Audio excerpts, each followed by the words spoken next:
இருக்கிறதுலே ரொம்ப டேஞ்சரஸான ஆள் யாருன்னு தெரியுமா?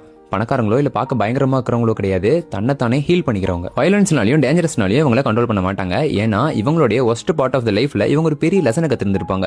நம்ம நம்புறவங்க நம்ம கஷ்டப்படும் போது வந்து ஹெல்ப் பண்ண மாட்டாங்கன்னு. இவங்க கஷ்டப்படும் போது இவங்களுக்கு மோட்டிவேட் பண்ண யாரும் இருந்திருக்க மாட்டாங்க, லீட் பண்ண யாரும் இருந்திருக்க மாட்டாங்க, ரெஸ்கியூ பண்ண யாரும் இருந்திருக்க மாட்டாங்க, நான் உன்னை காப்பாத்துறேன்னு சொல்றதுக்கு யாருமே இருந்திருக்க மாட்டாங்க. ஸோ இதனாலேயே இவங்களுடைய மொத்த எம்பையரையுமே இவங்க ஒரே ஆளே பில்ட் பண்ணிருப்பாங்க. ஏன்னா இவங்கலாம் ஜீரோல இருந்து ஸ்டார்ட் பண்ணிருப்பாங்க. இவங்க கிட்ட மத்தவங்களுடைய ஒப்பீனியன்லாம் வேலைக்கே ஆகாது. ஏன்னா மத்தவங்க என்ன நினைச்சா என்னன்னு சொல்லிட்டு இவங்க வேலையை பார்த்துட்டு போயிட்டே இருப்பாங்க. எதனால இப்படி மாறினாங்கன்னா, மத்தவங்களோட ஒப்பீனியனை பாஸ்ட்ல கேட்டதுனால நிறைய கஷ்டப்பட்டிருப்பாங்க. அண்ட் லேட்டரா தான் ரியலைஸ் பண்ணிருப்பாங்க தன்னை வேலிடேட் பண்ணாதான் சேஃப்னு சொல்லிட்டு. அண்ட் இவங்கலாம் எதையுமே சேஸ் பண்ண மாட்டாங்க. பிகாஸ் யாரு ஸ்டே பண்ணுவாங்க அண்ட் யாரெல்லாம் ஸ்டே பண்ண மாட்டாங்கிறது இவங்களுக்கு நல்லாவே தெரியும். இவங்கலாம் லோன்லினஸ் இல்லைன்னா டிப்ரெஷனை பார்த்து பயப்படவே மாட்டாங்க. ஏன்னா இவங்க எல்லாத்தையுமே அக்செப்ட் பண்ணிருப்பாங்க அண்ட் பிரேக் ஆகி தான் வந்திருப்பாங்க. இதனால தான் சொன்னேன் தன்னை தானே ஹீல் பண்றவங்களாம் ரொம்ப டேஞ்சரானவங்கன்னு. So this is topic 8 of hidden human psychology. இந்த மாதிரி ரிலேட் ஆகிற விஷயத்துக்கு பின்னாடி இருக்கிற சைக்காலஜியை நீங்க ஈஸியா தெரிஞ்சுக்கணும்னா என்ன ஃபாலோ பண்ணிக்கங்க.